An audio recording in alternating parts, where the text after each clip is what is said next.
khotimah ya Allah biha ya Allah biha ya Allah bi husnil khotimah.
Kelaring budaya agun sang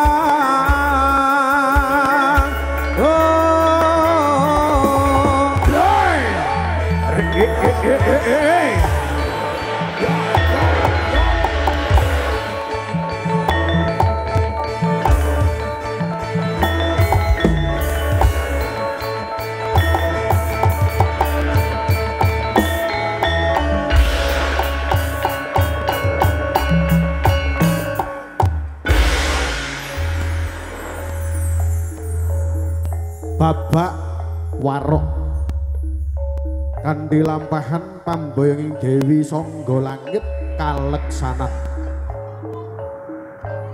duk rikala semana kawedar sayembara yen to Dewi Sangga Langit sembada badhe kaboyong yen to kepareng tinemu dening Baegung ingkang sekti mandraguna ingkang samya tanding nderek sayembara sing sapa sekti unggul ing kono sembada kang bisa mboyong nanging paprangan lan paprangan nedya wis ginelar warok Suranata lan Suramanggala ingkang mupu sayembara padha sektine padha unggule kanyata tumiba pusaka kang aran pecut samandiman kang swantenya mecah angkasa ing kono badhe kababar sok sintena ingkang kepareng saged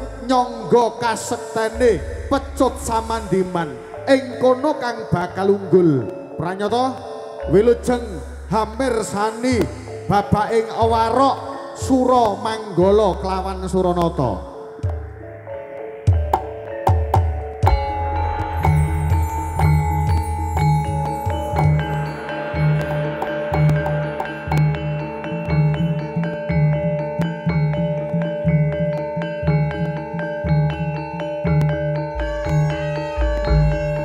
Sawijining ana ing papan pagelaran kene. Ya wis pirang-pirang sasi, pirang-pirang windu anggonku nyanding Dewi Sanggolangit ora bakal bisa keturutan. Nanging sawijining wong kang tak tresnani Dewi Sanggolangit. Ya mung aku kang bisa bakal nyanding Dewi Sanggolangit. Ora sudi yen Warok Suranata bakal ngalang-alangi aku anggonku nyanding Dewi Sanggolangit sang tak tresnani. Pancen nyata Dewi Sanggolangit ayu, Dewi Sanggolangit pancen sing tak tresnani ana ing padepokan kene. Suramanggala sajak ngayawara kaya bocah gendeng. Suranata apa walesanmu eneng kene? Wis ora bisa meneh kowe durung mampu ngalahke Suramanggala. Kanyata arep piye? Padha sektine, padha gurune, ming beda padepokan aku saka Gunung Gedhe, kowe saka Gunung Cilik. Nanging ngene, yen to diterus-terusake kanyata tekan puputing jaman mesti ora ana kang asor. Ora ana kang asor bener. Sasemita saka Sang Bathara wis ngarani Dewi Sanggolangit becik ora sah direbutake nanging ulungna marang aku. Ora iso Suranata. Sing tak ndelake aku ora bakal kagol karo pikiranmu ana ing padepokan kono. Apa ora eling? Gunung Cilik bakal boyong Dewi Sanggolangit sing tak tresnani Suranata. Apa ora eling duk rikala palaganing watu tirang. Dlondong warokmu cilik-cilik kunting-kunting sasat ketrak angin wae kabur.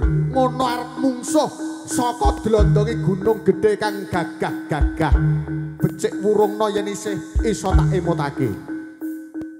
Suramanggala ora bakal murungake kang dadi kegayuhanku. Ananging siji sawijining tak takoni ya mung Dewi Sanggolangit. Gelem apa ora bakal tak sanding wana ing padepokan kene. Ya mung kene Dewi Sanggolangit. Yo. Becik ditakoni karepe kepiye? Aku apa kowe kang bakal nyanding? Kosek aja do tukar patu. Sing bakal tak pilih dadi bojoku ya iku sing iso ngunakke cemeti iki pecut iki. Sing iso ngunekke. Iki saka Warok Kang Suranata. bisa nyangga pecut samandiman. Iya. Kuwi kang unggul. Sing dadi bojoku. Ya. Iki saka sapa? Warok Suranata. Becik Suramanggala.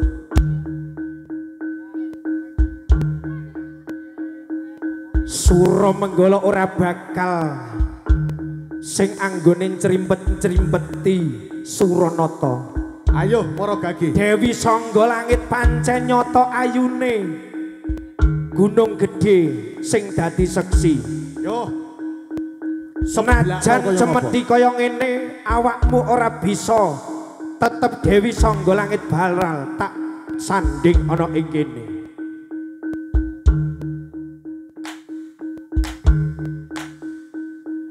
Kurang gedhe meneh. Kaya dene kowe bocah cilik. Kowe aja ngguyu sik. Aja kaya mengkono.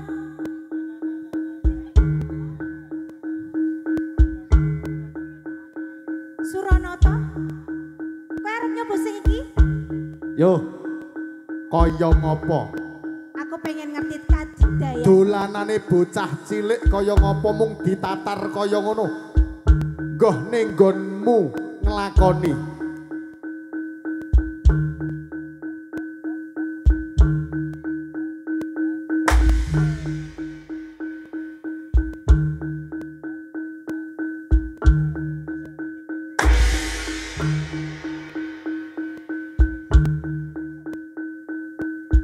Cukup.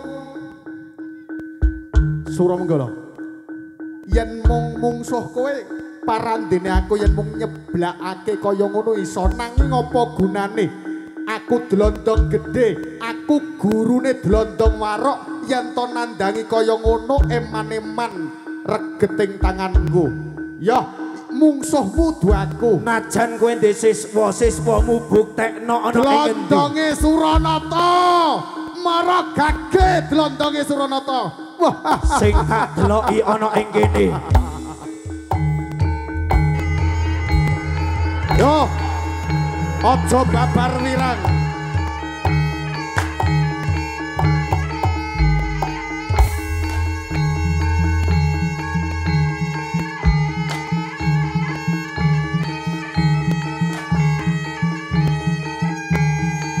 Dlondonge Suranata mara gage.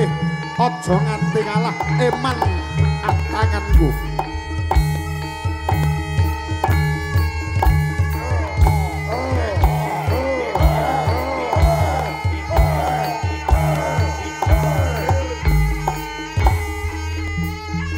Waspadakno Suramenggala. Tak deloki ana ing kene.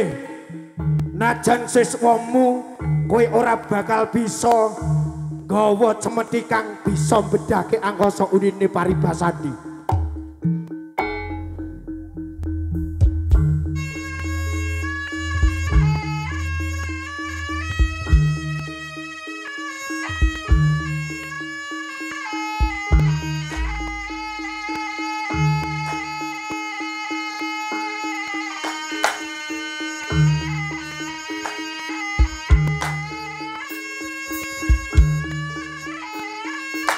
Cukup. Suramenggala. Iki mung sawijining dlondonge saka Gunung Gedhe. Bakal pengen ngerti kaya ngapa kridane saka Gunung Gedhe. Aja pun aja kaget. Dlondonge Suranata. Apa ya wis siaga napa dereng? Dlondonge Gunung Gedhe. Siaga napa dereng? Waspadakno cancut budal.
Suramenggala, Suranata, waspadakno sawangen to.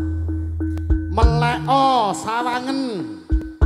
Kanyata saka Gunung Gedhe luwih gagah-gagah tinimbang gunung cilik kunting-kunting. sing nyata cilik-cilik nanging akeh anggone tirakate Suranata. Ya, Ora suwe sore kebacut pengiling sir tinimbangan langsung didadekake anggone gegladen ana ing kene. Siaga napa dereng?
Sawijine ya mung para siswa-siswaku Warok Suramenggala.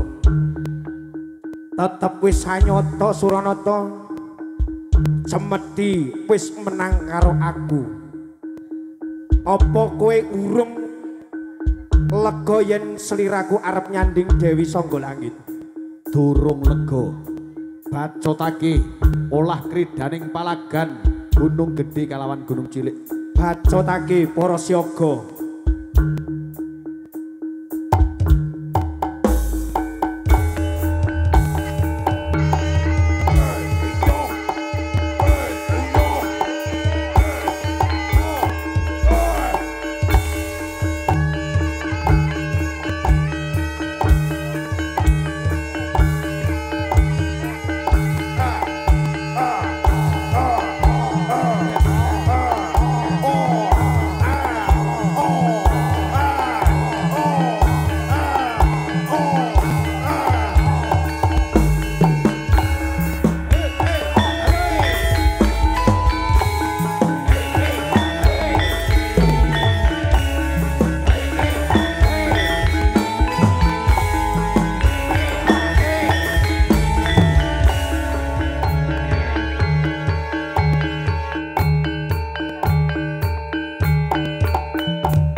Mundur.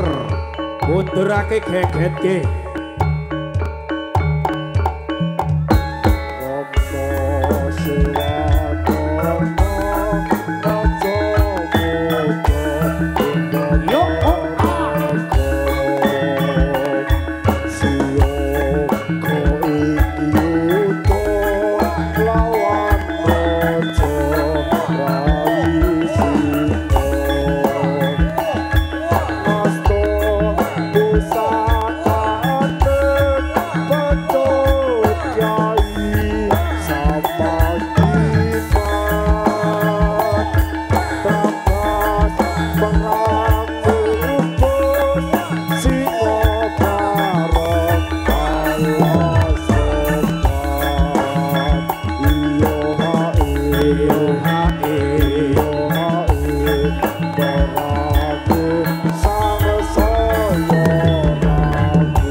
Hati-hati anggone kegraden ana ing kene.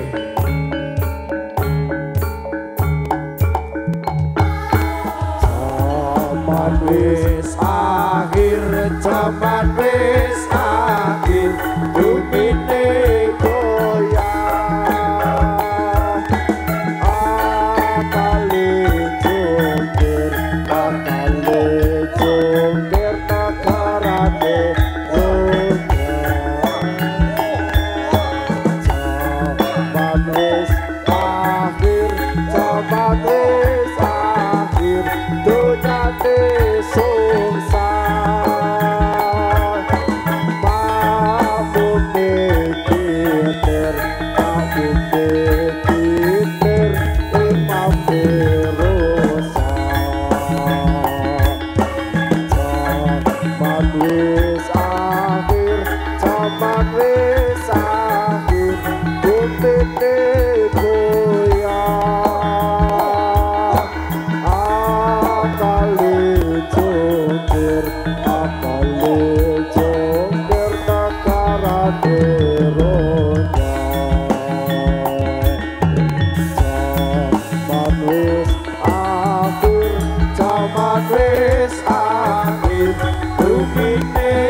Suramanggala Suranata kan nyata padha imbange padha imbange durung percaya yen to Suramanggala dlondonge luwih sekti buktekake kanca-kanca dlondong wis siaga napa dereng sampun dlondongane Suramanggala sampun siaga napa dereng sampun yo diaturke bacut kele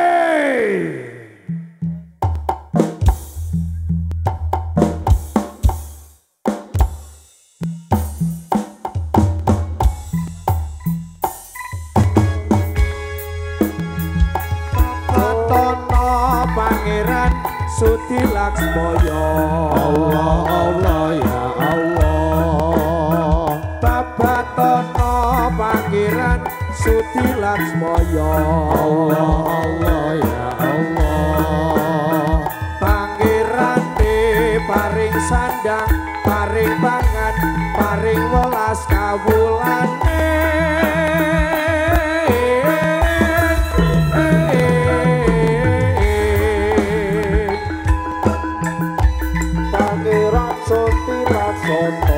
Allah Allah ya Allah Babatono Pangeran Suti Laksmaya Allah Allah ya Allah Pangeran de paring sandang paring pangan paring welas kawulane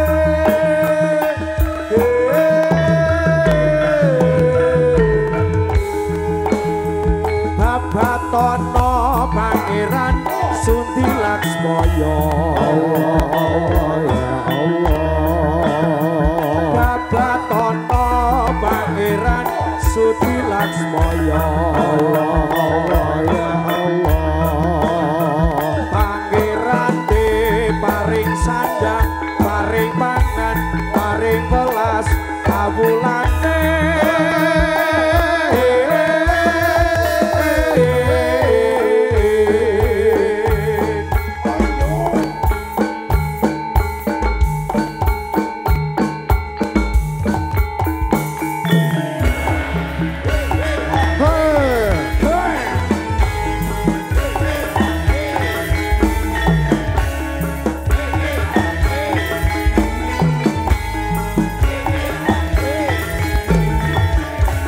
Suranata Suramanggala wis wancine lingsir bajut kewengi kaya-kaya dibulan Antang anggone ana ing padepokan kene sawijine para siswa-siswaku dienteki gedhe dase kaya apa kang dadi unggule gunung cilik bakal tak tandingake unggule gunung gedhe Glondonge ayo sing gedhe lawan sing gedhe sing cilik lawan sing cilik ayo jalan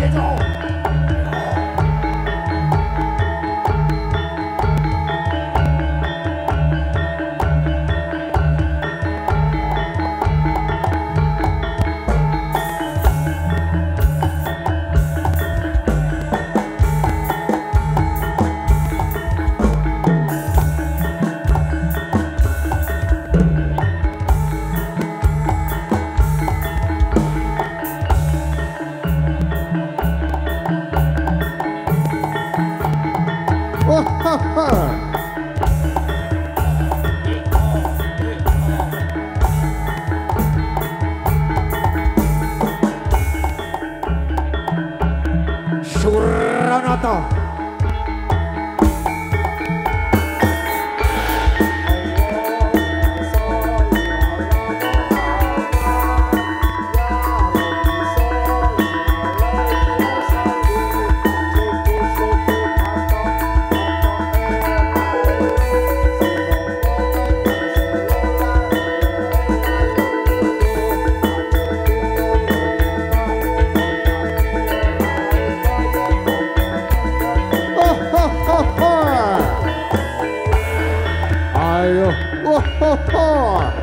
Glondonge aja nganti asor.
Siswa-siswaku aja dibacutke ana ing palagan kene.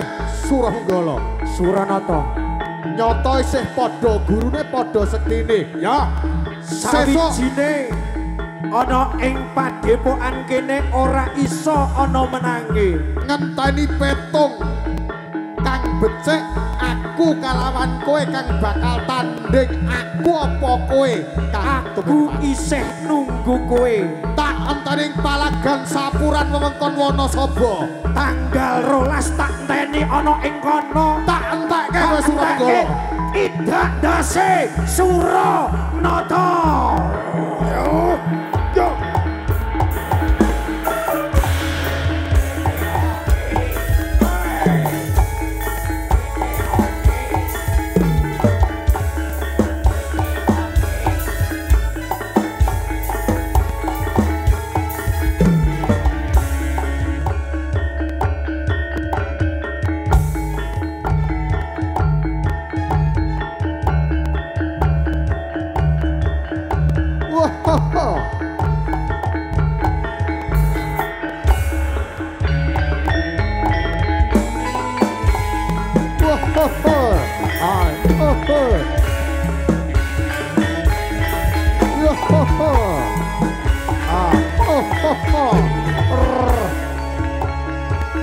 Alon.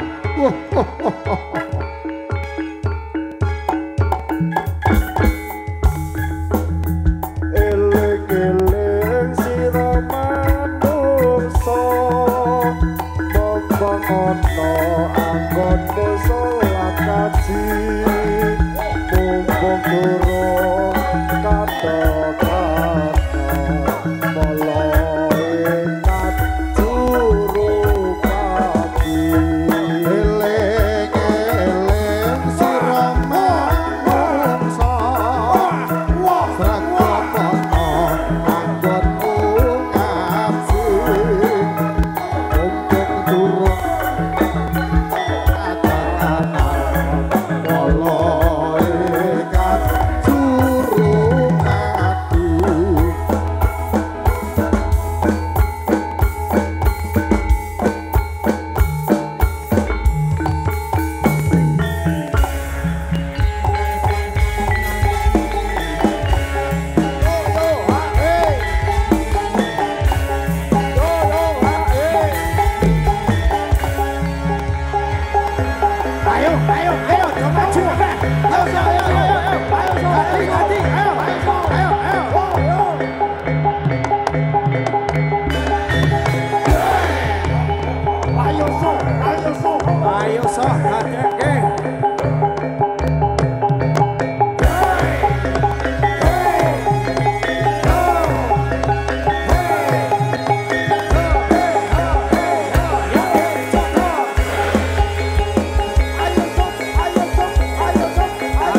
Hehehe.